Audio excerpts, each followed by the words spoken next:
Suite à l'émission que j'ai réalisée sur BFM sur le management, j'ai eu de nombreuses questions qui me demandaient d'approfondir, afin d'avoir plus d'explications sur ces systèmes de management qui sont aujourd'hui sur le marché français. Donc je vais vous parler de deux grands systèmes de management, un qui est historique et un qui est émergent. Le management historique, je parle bien entendu du management pyramidal. Donc le management pyramidal, tout le monde comprend ce que ça veut dire, c'est une pyramide avec un dirigeant, voire des actionnaires pour les très grosses entreprises, le dirigeant en général un codir, voire un codir élargi, puis des managers, et puis on arrive à toutes les personnes qui correspondent aux différents services et à la base de l'entreprise. Les informations partent du haut, elles sont très descendantes, elles sont décidées toujours au niveau de la hiérarchie tout en haut, et on redescend ces informations et ce que l'on attend au niveau de la base, et la base exécute ce qui est donné.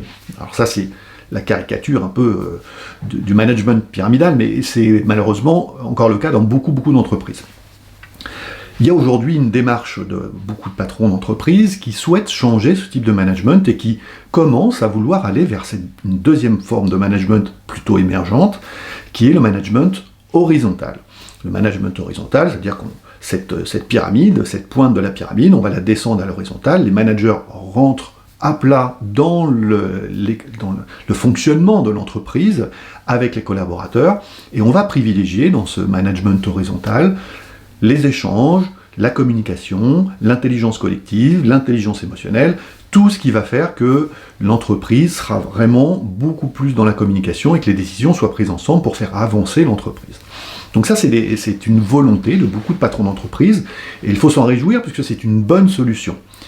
Le management pyramidal, historiquement, a créé beaucoup de dégâts dans les entreprises, c'est ce qu'on apprenait dans les écoles, c'est d'ailleurs encore ce qu'on apprend dans certaines écoles, puisque c'est un management où on disait aux managers, vous êtes en tant que manager, en tant que patron ou en tant que dirigeant, vous êtes tout puissant, puisque c'est vous qui prenez les décisions, et vous êtes omniscient, donc vous devez avoir la réponse à tout et tout connaître. Et donc ça c'était quelque chose, c'était une base dans ce management pyramidal, qui a fait beaucoup de dégâts dans le management, puisque du coup la majorité des patrons et des managers se sont très vite rendus compte que ce n'était pas tout à fait exact, et que la difficulté qu'ils avaient au quotidien pour faire avancer leurs équipes, c'était vraiment un vrai challenge en termes de management pour que les gens puissent adhérer à leur démarche, puisqu'on ne leur demandait pas leur avis et qu'on leur demandait d'exécuter les choses. Donc très rapidement, ce type de management est devenu un management plutôt directif, voire répressif dans certaines entreprises, et ça a créé au fil des années beaucoup de dégâts. Il y a plein d'exemples dans différents domaines où on trouve les dégâts de ce management pyramidal.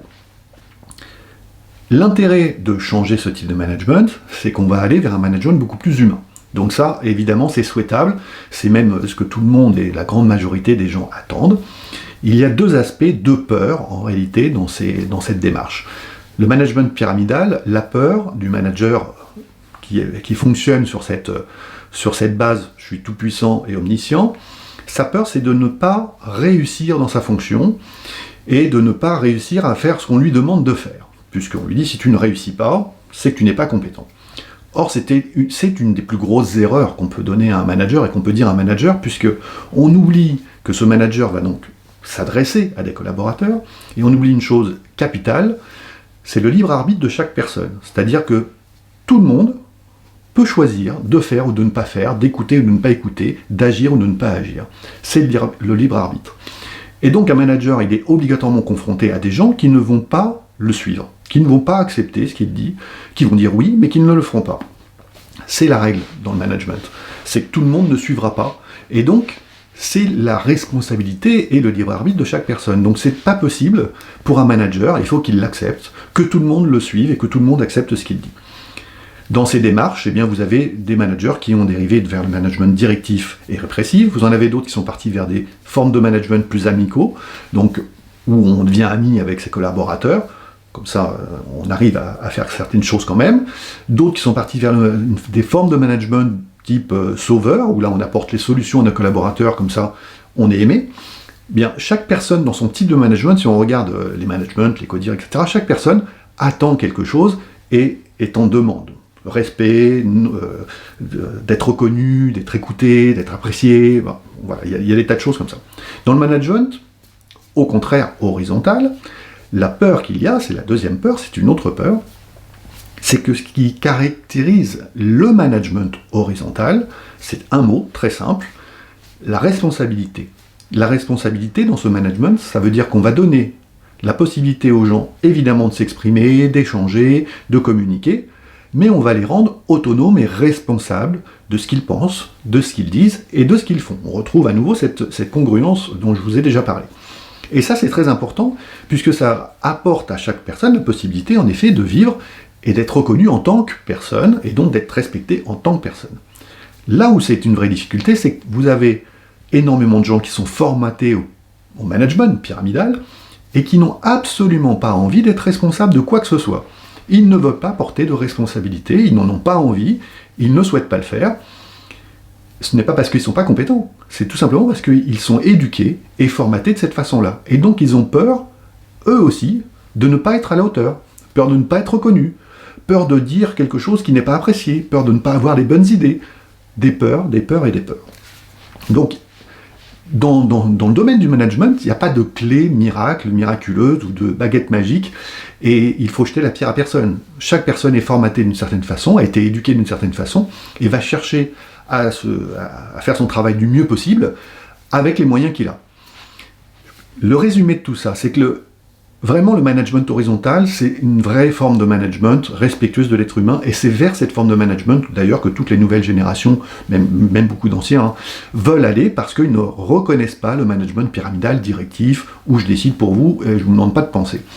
Donc il faut aller dans cette forme de management, elle est tout à fait compatible avec une belle économie, la prospérité des entreprises, mais aussi le bien-être des personnes, le respect de l'être humain, et ça développe l'intelligence collective, ce qui est une chose extraordinaire, dans le respect aussi de l'émotion de chaque personne. Donc il y a plein de choses intéressantes à tirer de ce management horizontal. Pour autant, on ne passe pas du management pyramidal au management horizontal en un coup de baguette magique. Il faut se faire accompagner, parce qu'il y a beaucoup de peur derrière, des deux côtés, que ce soit pour le management horizontal ou pyramidal, beaucoup de peur de chaque personne.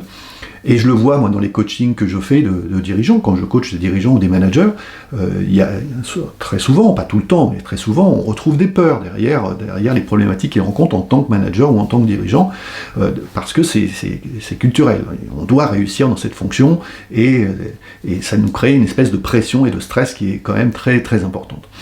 Donc il faut essayer vraiment de prendre de la hauteur par rapport à tout ça, et puis se faire accompagner pour pouvoir passer de l'un à l'autre, parce que ça demande un changement intérieur, un changement de vision, ça demande de s'ouvrir, de reconnaître ses erreurs, de reconnaître ses faiblesses, et puis ça demande aussi un accompagnement pour pouvoir passer sur ce management horizontal, qui n'est pas quelque chose d'aussi simple que ça à mettre en place, mais c'est la bonne voie, et je vous encourage à aller dans cette voie-là.